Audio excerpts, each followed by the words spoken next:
The province is urging the federal government to make Canada's bail system more restrictive. The Ford government calling for the criminal code to be amended, for one, to tighten bail legislation. The province recommending several changes, including restoring mandatory minimum sentences for some serious crimes and the removal of bail availability for those charged with certain sentences or charges like murder, terrorism, human trafficking, or other offenses. It also is looking for a so-called three-strike rule that would require pretrial detention for repeat offenders. The province says these reforms are needed to protect public safety. We will never apologize for advocating for the strongest bail reform and the strongest message that there must be serious consequences for repeat offenders, and will never apologize for putting our public safety first. Ontarians are looking to us to be creative and innovative when it comes to fighting crime. And we know there will be strong thoughts about it. This government, led by Premier Doug Ford, will not back down. We are not scared of standing up for victims. We are not scared of doing things that are hard. We are not scared of saying that dangerous criminals deserve to be behind bars. Now, the province says all the measures it's proposing are within federal jurisdiction and should be implemented immediately.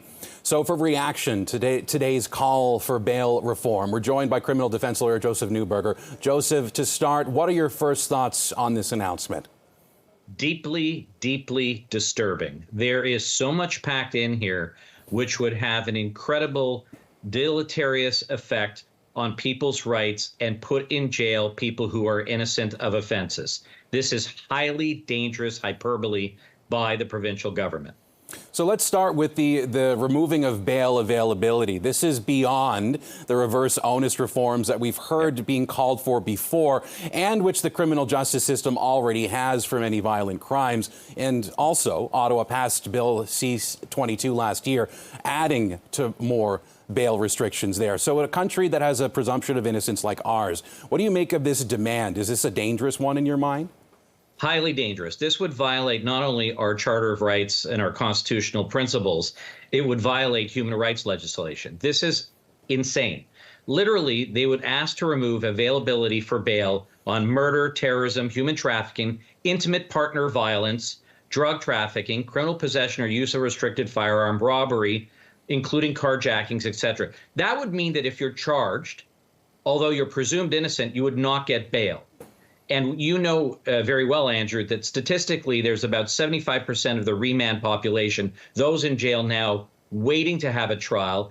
Of that population, a large significant number will be found not guilty. And I've dedicated my career to dealing with cases where there is a serious issue with respect to wrongful accusations. If this were to actually come to fruition, you would have tremendous amounts of people actually in jail who are innocent, because our criminal justice system in many ways can be weaponized. And this is highly dangerous, sentiments by the provincial government. And they know full well that they can't implement any of this. So they're foisting upon the federal government. And what worries me later on is when we do get a change in government, that will go back to certain regressive policies that will lead to endless constitutional litigation in our courts. And bringing up prior governments and also a changing of the guard, let's talk about mandatory minimums, a three-strike rule. Didn't Stephen Harper, as Prime Minister, try to implement this, and it was struck down not only by the Supreme Court, but various judiciaries across the country? Are we expecting to do the same thing a second time, but with a different result? Yeah, you raise an excellent point. So Prime Minister Harper did bring in mandatory minimum sentences over the course of basically about 8 years to a decade. The majority of those mandatory minimum sentences were struck down by superior courts, courts of appeal, and then the Supreme Court of Canada. And so there's a very select few which is left. If they're hoping that this will come in with a new government under the Conservatives, we will go through the exact same exercise and will result in, again, constitutional findings that it is unreasonable and inappropriate and can amount to cruel and unusual punishment.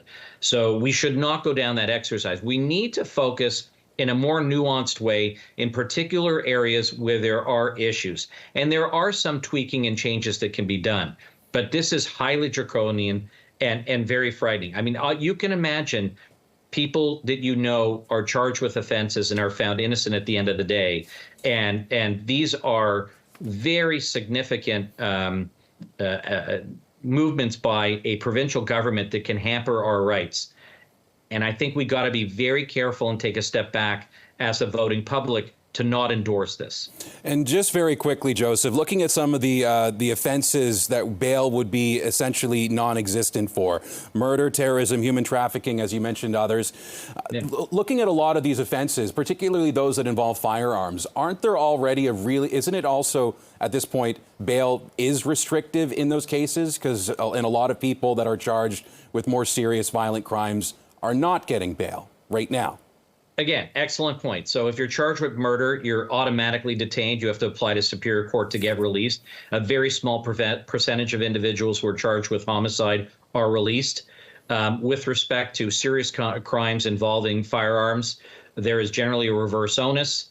There needs to be a little bit more attention to what we call the tertiary grounds, where there is the strength of the Crown's case. If it's a particularly strong case, even if somebody's a first-time offender, they should be denied bail.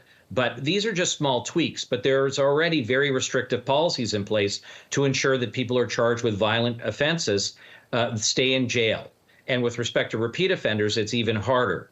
So it's a matter of implementation and the guidance that we have from our courts of appeal and the Supreme Court of Canada, not these types of mandatory sentencing and changes in legislation with respect to bail and banning it outright. That's just a very dangerous step.